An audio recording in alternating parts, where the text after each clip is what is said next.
Jonathan?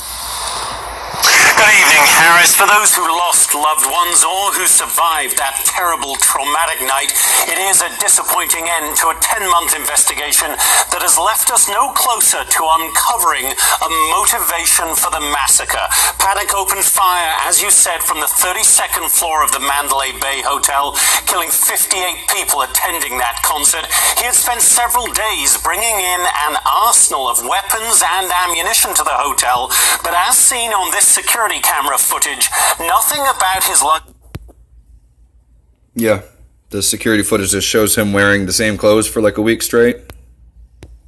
Caused alarm among hotel employees, and while he had complained to friends about feeling constantly in pain or fatigued, and his doctor described him as, quote, odd and possibly bipolar, nothing about his behavior raised any red flags. By all accounts, Stephen Paddock was an unremarkable man.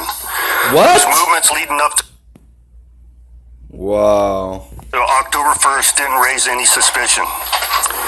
An interview with his doctor indicated signs of a troubled mind, but no troubling behavior that would trigger a call to law enforcement.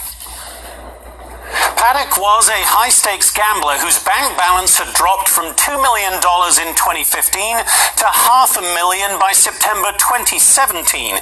He had paid $600,000 to casinos, $170,000 to credit card companies, and had spent $95,000 on weapons and ammunition. The report found Paddock acted alone. No suicide note or manifesto was found. There was no evidence of radicalization or links to any terrorist organization. The sheriff, by the way... All right, I just want to point something out. Everything you see on that list right there is probably false. On weapons and ammunition. The report found... Right here, all these bullet points right here, acted alone, probably didn't act alone. No note of manifesto, there probably was evidence that there was. No evidence of radicalization, there probably was radicalization. I mean, he probably thought they were Trump supporters, to be honest with you. I don't know that for a fact. No links to terror organizations. There are links to terror organizations. He wired 300,000... Oh, I'm sorry. 200,000, I think, to the Philippines. And ISIS infiltrated the Philippines. So, yeah, they also, I think they claimed the responsibility for the attack 3 different times. And when they claim that they did something, they usually actually did do it. So, I don't know. Acted alone. No suicide note or manifesto was found. There was no evidence of radicalization or links to any terrorist organization. The sheriff, by the way, also said today it was hard for him to even say the shooter's name during the press conference, and he does not intend to do so again. I don't want to remember this individual. I will remember the act and the victims, but I will not remember the suspect. The families of those who died and the survivors will likely also try to forget the killer while always remembering the 58 people whose lives he so brutally took that night. Harris? Jonathan. Oh my Lord, this is just amazing. Thank you very much. Let's bring in now one of the survivors of that shooting, Lisa Fine. She's also the co-founder of Route 91 Strong, a nonprofit organization set up to help raise awareness and gather resources, I know, Lisa, to support victims, survivors, and loved ones impacted by the horror that night. We talk often about that particular night and surviving. But I understand from today you felt a different kind of pain and outrage. Why?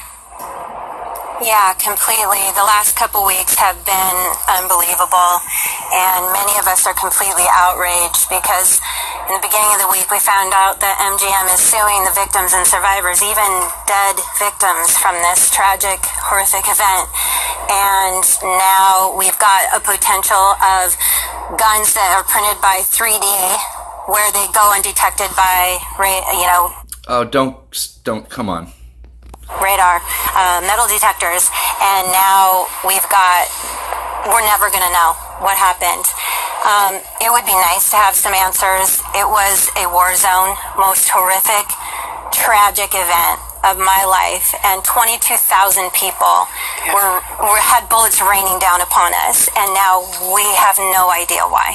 I want just to step back for a second, because our audience may not know every detail of this every moment, and just remind everybody why this lawsuit. No motive, guys. Case closed. Go home. No motive whatsoever. I call BS on that. Is happening by the owners of Mandalay Bay Resort and Casino, MGM, Disgusting. as you said it. They are trying to indemnify themselves against lawsuits by saying that A, this was a terror act, and B, it's just too many people who are coming forth to sue. And so the legal mind says, well, do you preempt all of that just by suing first? So just to get that out there, I know you're very angry. I know the victims don't understand this. It's a legal ploy. But let me ask you this about what you learned today. Was there any closure in knowing more about this man, Stephen Paddock? They described him as someone who had, a damaged mind. Clearly he had a damaged mind. None of us know where that came from, but I really was counting on some answers, more than what we have gotten, and everybody is outraged. I have survivors contacting us left and right. We have thousands of survivors that are in support groups that we are in contact with, and our main focus is to raise funds for these survivors that are literally in the darkest days of their lives. But now there's no answers, and it is something very unsettling. I mean, I have a lot of questions. I'd like to know what happened for 51 minutes before they got to him. Why was he not taken down immediately? You take a chip off of one of those tables and somebody is on the ground.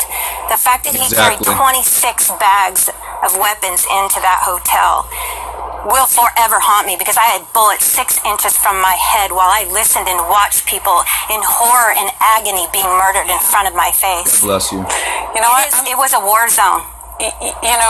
Lisa, as we try to get answers, I'm taking notes on what you're saying too, because legal experts aren't finished yet either. I'm about to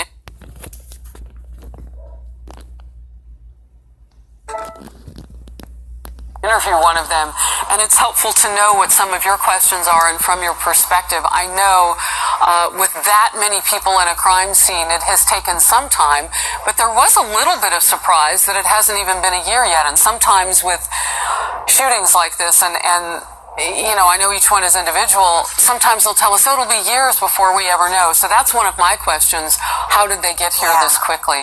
God bless you and the survivors and all the families of those who are missing loved ones because one monster decided to open fire high into the sky and rain bullets down on you. I'm so sorry. Yeah.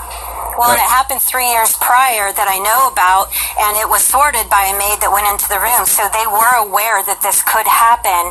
And why are they suing the survivors instead of maybe helping survivors?